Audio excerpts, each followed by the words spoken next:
Mga ka-green, ito ang ating recipe for today. Ang masarap na adobong chicken with sausage. So, ang ating pangunahing sangkap ay ang chicken.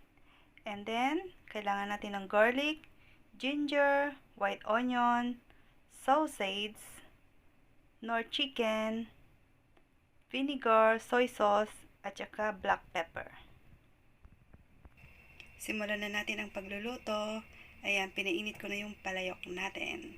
So, lagyan natin ng oil. Fry natin tong chicken hanggang sa mag-golden brown.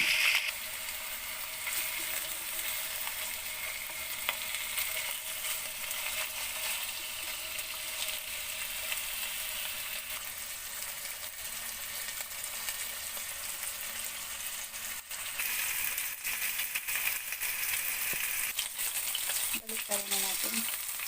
Ayan, golden brown na siya.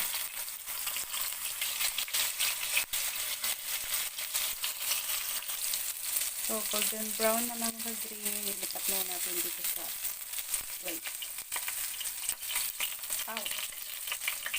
Tumatalsik yung mantis sa aray ko.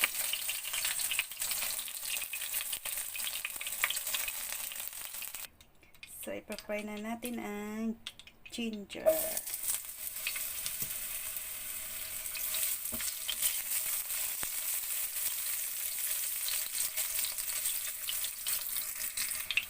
Pag naamoy nyo yung ginger guys, pwede nyo ilagay yung bawang.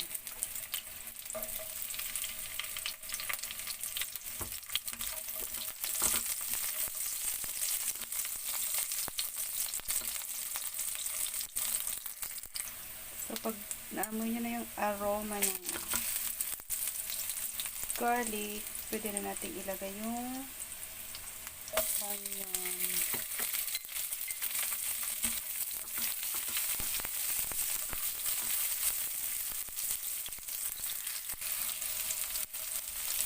Pag nalanta na yung onion, ilagay na balik na natin yung chicken.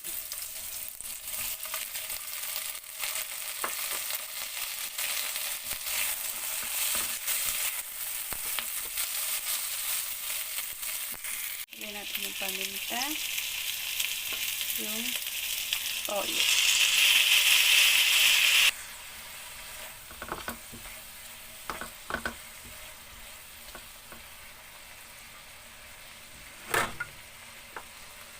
Takpan muna natin, lutuin ng mga 10 minutes. So, after 10 minutes, tingnan na natin. Oh, medyo makunat pa. Nilagyan ko nga pala ng tubig kanina, hindi na nakita sa video. Eh, lagay natin yung chicken powder.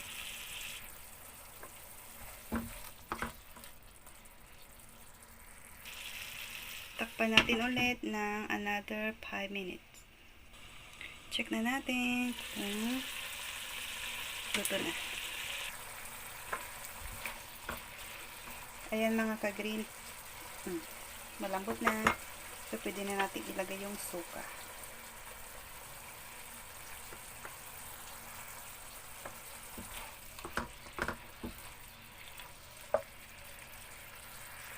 So, lutuin muna natin yung suka ng mga 2 minutes.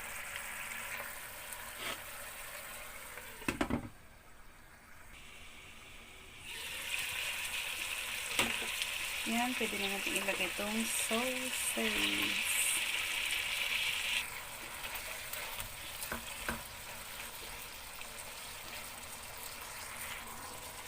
Lulutuin natin ng mga 3 minutes.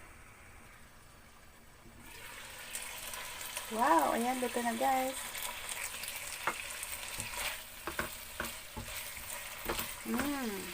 Yummy! So, luto na. Ilalagay na natin sa plate. Ayan, ito na guys ang ating chicken adobo with sausage. And then, garnissan natin ng spring onion para gumanda. Okay. Yan. Pwede nang kumain guys. Masarap ito ikain sa steam white rice. Okay guys. Enjoy cooking. See you on my next video. Bye.